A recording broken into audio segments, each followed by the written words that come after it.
Thank you, Chairman Bost and Ranking Member Brownlee, for this first ever Member Day today and for giving me the opportunity to testify on behalf of veterans issues for my constituents in Ohio's 15th District. Before I talk about the priorities of Ohio's 15th District, I want to recognize my three colleagues and their great ideas that they've just discussed.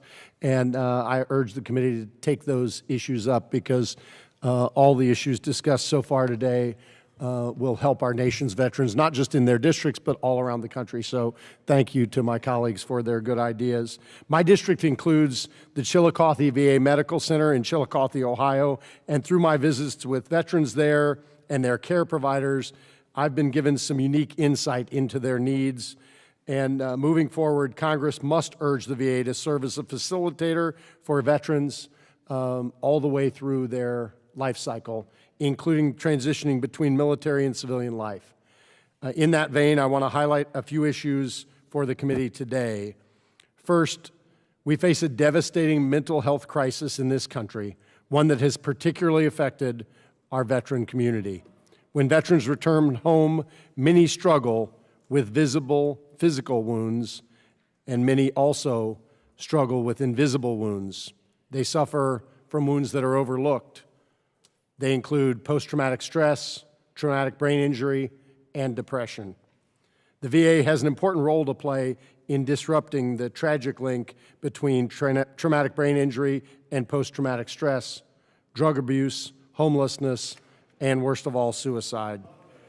For that reason, I've introduced H.R. 2225, the Veteran Dog Therapy Act.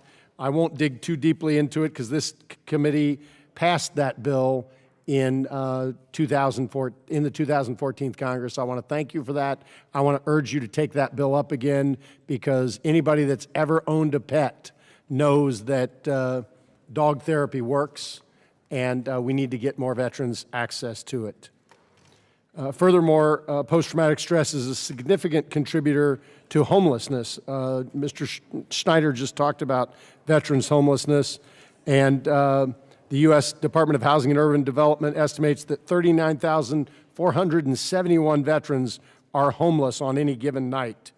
I want the committee to pay particular attention to veterans who are ineligible for the VA DASH program because, unfortunately, there are a lot of people who are ineligible because of their the way their service ended. Maybe they had a other than honorable discharge. Maybe they never served, they were in the reserve forces their entire career and don't have veteran status. And those special populations are especially hard, and we need to look at that. For that reason, I've introduced H.R. 2222, the Housing Our Military Servicemembers Act.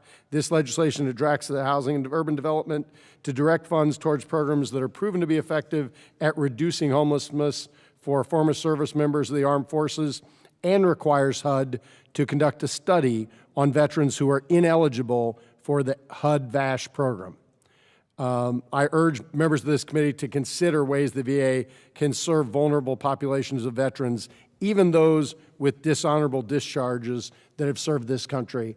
I don't want to change the characterization of their discharges.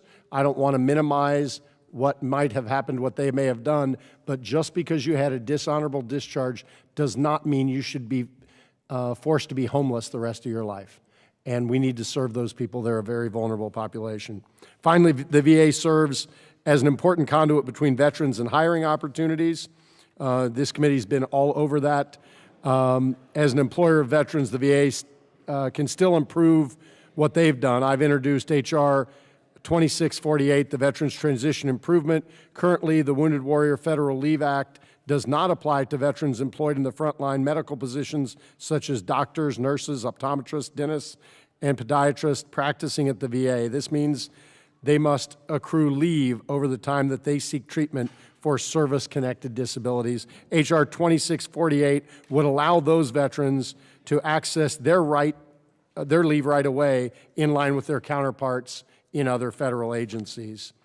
In conclusion, as a service member myself and a veteran, I know that we have to help our veterans navigate mental health, housing, and employment needs when they come home.